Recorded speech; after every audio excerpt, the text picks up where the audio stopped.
আসসালামু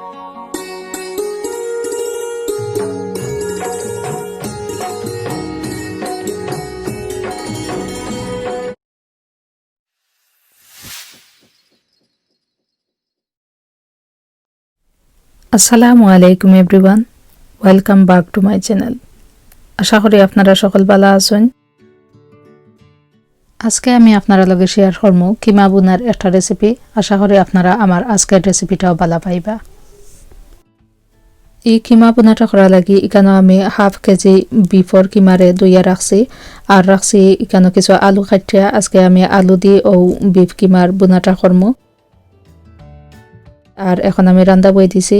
একটা পানের মাঝে এখানে আমি 1/4 কাপ তেল দিছি, 1 চিমটি পাঁচফোড়ন দিছি, 2টা দারচিনি স্টিক রাখছি, 2টা তেজপাতা রাখছি, 4-5টা এলাচ রাখছি, 4-5টা লং রাখছি, আর 1 চিমটি গোলমরিচ। আর দিলাম এখানে 1 টেবিল চামচ আদা রসুনের পেস্ট দিয়া। এখন আমি অসিন ধরে একটু লাড়িয়ে নিব। এরপরে আমি দিলাইমু পেঁয়াজ। এখন আমি এখানে দিলাইমু পেঁয়াজ। তবে পেঁয়াজ আজকে আমি 2 জাতে পেঁয়াজ রাখছি, আপনারা চাইলে 1 জাত পেঁয়াজ দিয়েও করতে পারবা। আর পেঁয়াজ এখানে আমি 2টা পেঁয়াজ দিছি, আর কাপ দিয়ে হিসাব করলে 2 কাপ হইব। লবণ দিলাইলাম আমার স্বাদ মতো দিয়া। এখন আমি অসিন ধরে বালা করে একটু মিক্স করিয়ে নেব।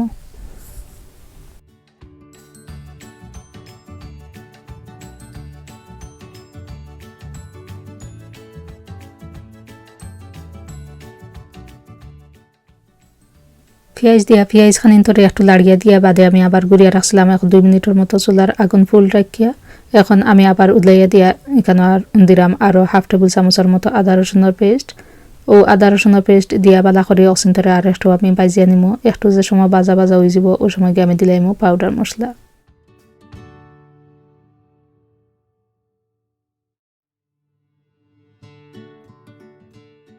পাউডার মশলা দিবা লাগি কেন আমি ছোটো 4 চামচ ইউজ করছি। ছোটো 4 চামচে 1/2 চামচ জিরার গুঁড়া দিছি, 1.5 চামচ ধনিয়ার গুঁড়া, 1.5 চামচ লাল মরিচের গুঁড়া, 1/2 চামচ হলুদের গুঁড়া, 1/2 চামচ কারি পাউডারের গুঁড়া, 1/2 চামচ গরম মশলার গুঁড়া দিয়া। এখন আমি এখানে দিব সামান্য পানি দিয়া ও মশলা খানিন ধরে বালা করে মিক্স করিয়া নিব।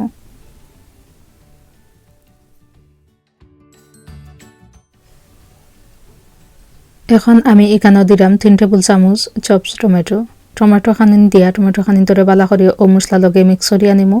বালা করে আমি 2 থেকে 3 মিনিটের মতো অসিন ধরে একটু আর কি আমি বাজিয়ে নিমু।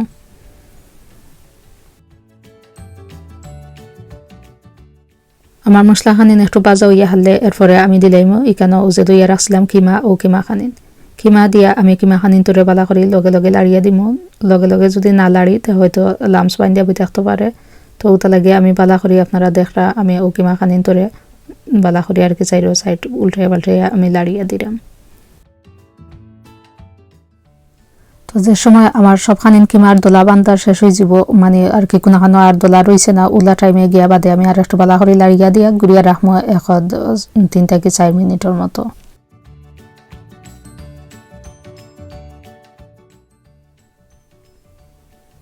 4 মিনিট পরে উদলাইয়া দিয়া এখন আমি এখানে দিলাম আলু আজকে আমি রাখছি কিউব ভরিয়া কাটিয়া। আপনারা যে লাবালা ফাইন ওলা দিবা। তবে কিমা বুনার মাঝে আমার কাছে ওলা কিউব ভরা আলু ছোটো ছোটো করে আর কি কিউব ভরিয়া আলু দিতে ভালো লাগে। তো আমি আলু দিয়া বাদে আমি এখানে কিছু কাঁচামরিচ দিছি। কাঁচামরিচ দিয়া এখন আমি ও আলু কাঁচামরিচ বা কিমা সপ্তাহে বালা করে একটু মিক্স করিয়া নিলাম।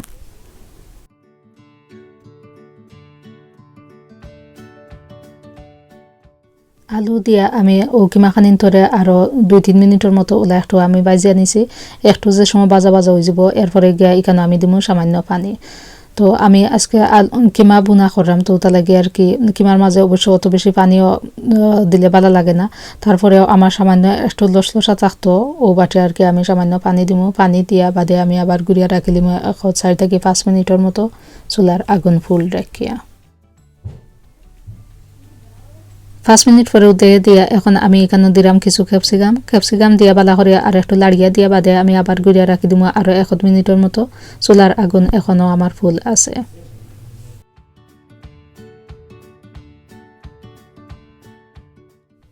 আরও 1 মিনিট পরে উদলিয়ে দিয়ে এখন আমি এখানে কিছু দিছি রেড অনিয়ন দিয়ে আর একটু লাড়িয়ে দিয়ে বাদে আমি দিলাইলাম এখানে কিছু ধনিয়া পাতা দিয়ে আর একটু আগলো সরি লাড়িয়ে দিয়ে বাদে আমি আবার গুড়িয়ে রাখিলাম আরও 1 মিনিটের মতো চুলার আগুন মিডিয়ামের মাঝে রাখিয়া 1 মিনিট পরে এখন আমার রান্ধ হয়ে গেছে আমি চুলার আগুন অফ করে দিছি এখন আমি আপনারা একটা সার্ভিং ডিশের মাঝে লইয়া দেখাইলাম তো রেডি এগুলো ভিউয়ার্স আমার আলু দিয়া কিমা বুনার রেসিপি আর এই কিমা বুনাটা পরোটা পোলাও ভাত বা নানোর লগে খাইতেও খুব ভালো লাগে তো আশা করি আপনারা একদিন ওলা বানাইয়া জেলাও আপনারা পালা পাইন ওলাও খাইবা আর আমার আজকের এই রেসিপিটা লাগে আমার এক বইনে রিকোয়েস্ট করছিল আশা করি আপনি যদি দেখে তখন তো খুশি বা আর কিলা লাগলো আপনার কাছে আমার আজকের রেসিপি অবশ্যই আমার কমেন্ট করিয়া জানাইবা আর আপনারা যারা দেখরা আমার ভিডিওটা যদি একটু ভালো পাইয়া থাকেন তো প্লিজ আমার চ্যানেলটা লাইক করবা শেয়ার করবা আর একটা সাবস্ক্রাইব করবা আর কোনো প্রশ্ন থাকলে আমার কমেন্ট করিয়া জানাইবা তো থ্যাংক ইউ এভরিওয়ান অত সময় আমার লগে থাকা লাগি আপনারা সকল ভালো থাকুকা সেফ থাকুকা ও আশা নিয়ে আজকের মতো বিদায় নিলাম আল্লাহ হাফেজ